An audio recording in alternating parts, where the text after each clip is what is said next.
Wow, that was the Flying Scotsman. Welcome to Partickhill Station.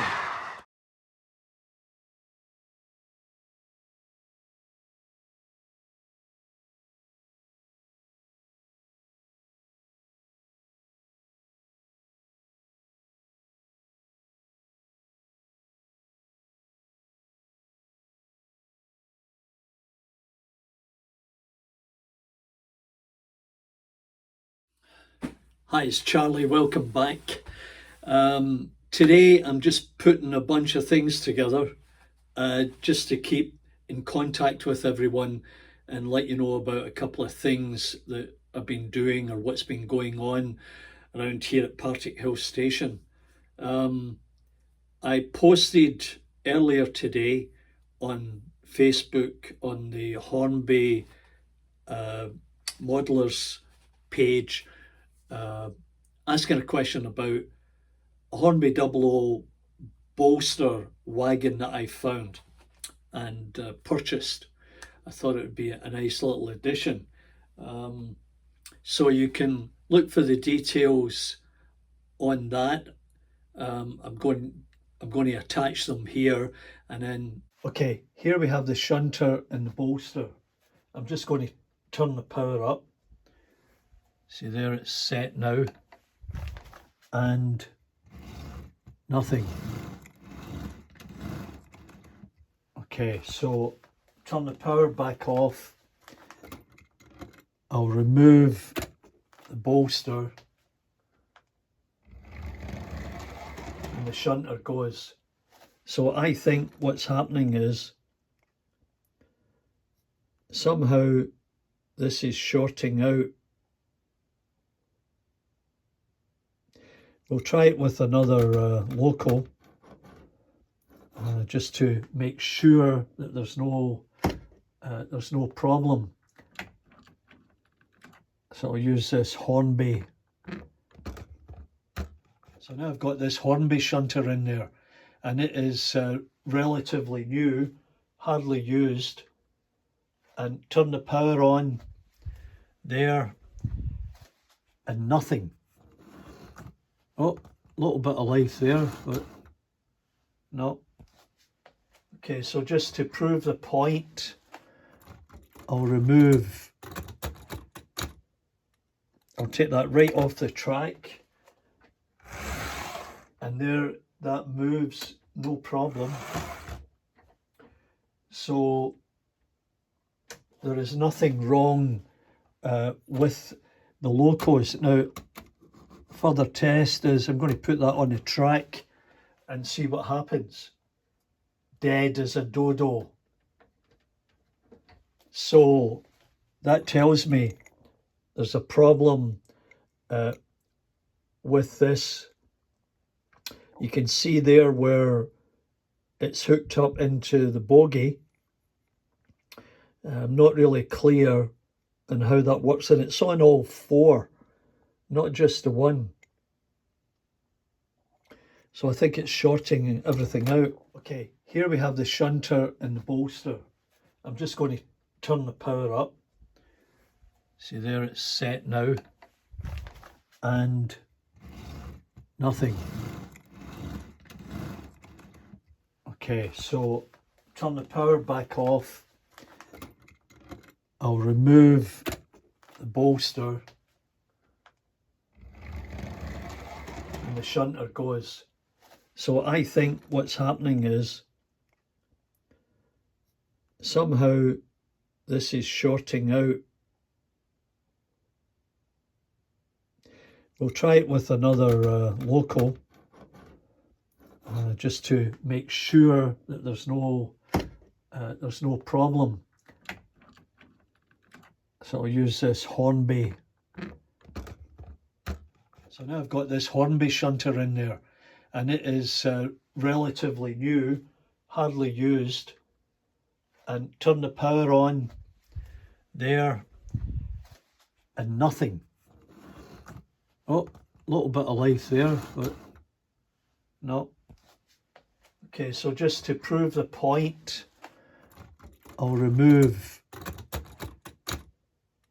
I'll take that right off the track, and there that moves no problem. So there is nothing wrong with the locos. Now, further test is I'm going to put that on the track and see what happens. Dead as a dodo. So that tells me there's a problem with this.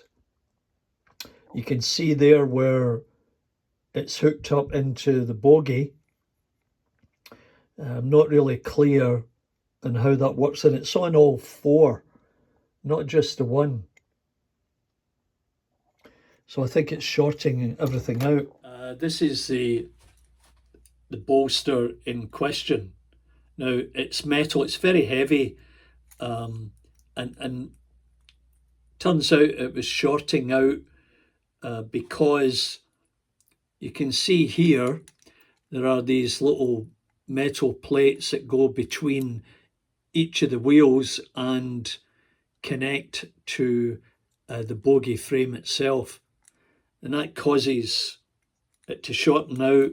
As with the help of Luke James Jackson, Andrew Brady, William Gray and Robert McShane and a few others posted in response to my question about the bogie. It's a 3-rail wagon. Does it work on 2-rail? And it'll short out whatever you've got on the track. So thank you all very much for participating and helping out with this question. So another thing that I've been working on is the free kit that you got with Model Rail magazine some time ago. And as you see, I've been using, in this case, Vector Serial. Now, I know that's backwards, but hey. Anyway, my first observations, and it's not 100% complete, but my first observations was I used Uhu glue, and excuse me, that wasn't the best choice because it's pretty messy. And I think it may have contributed to much of the warping that I experienced while building this nice little model. As you see, I'm just test fitting some of this. It didn't. All the parts didn't fit perfectly, and I think that may have been a result of the warpage from the glue. So I started near the end of what you see here and just using white glue, basically. It's a nice sturdy model. It'll fit nicely somewhere in the background of the layout, and I hope to have it finished shortly. And so tomorrow, Saturday morning, I'm going to George's Trains in Markham, which is east of where I live in the Toronto area. They're having an open house barbecue, and that's where I got the wagon, the Bolster wagon. And upstairs from George's Trains is the Ontario Historical Railroad Society, and they've got an enormous layout up there from what I've been told, and I'll be visiting that also. Hopefully I'll be able to do a live session and let you see what's going on there. I hope you like those photographs I had in the opening part of the video. Those are taken around Glasgow, one from Queen Street, which shows the train leaving shows the train leaving Queen Street Station through the tunnel, and one at Partickhill Station when the blue train was operating there. So another thing that I've been planning to do for some time, just never got around to it, was to put some cable trunking around the perimeter, and I would like to put some in there where you see those relay boxes, just to give a little bit of added detail. Now, some time ago I downloaded an STL file for the trunking, but because my 3D printer isn't working at the moment, I thought maybe I'll get to the library and use their printer. But in the meantime, I was looking around at what I had in terms of channel sections from evergreen scale models. Now, they were either sort of too small or too big, and it just so happened that I was watching Simon with his fabulous big layout there, and he had the trunking around his track. So I posted a question and then later found that he'd done a video specifically on that. And you know, I've got channels number 266 and 268. Well, as it happens, Simon said, no, you need 267. So that was another reason why I went back to George's Trains and I bought a set of those channels that I can use for the trunking, and I will do a separate video on that. I just thought you'd like to hear about that as being something that's upcoming. Very sad news about Clive. I watch Clive's videos all the time, and he would send me a note that he was in hospital. He had something going wrong with his back, and then it was his legs, and you know, hoping for a quick recovery and to get back out to his layout. So very sad to hear that. And as we discussed on Mark's channel, you know, this whole thing about succession and leaving the layout or leaving the platform, let's say, it makes so much sense to make up that spreadsheet and list everything you have, because as was pointed out, there are a lot of unscrupulous types out there who would take advantage of the situation and offer a pittance for a collection. So collectively we should really make an effort to do this and help each other out, so that in the event of one of us passing who has a collection, that we should do whatever we can to assist the bereaved family to move that collection. Now, I just realised with the new version of Apple coming out, there is a component in there where you can set up a contact that will be able to access your camera and your laptop by putting like an executor, their name into the system and giving them a copy of it, so that they've got the passwords to get in and find all your information. Like if you've got a spreadsheet, you can find it in your laptop, on your iPhone, or print it out, or give specific instructions as to what you want to do with your collection.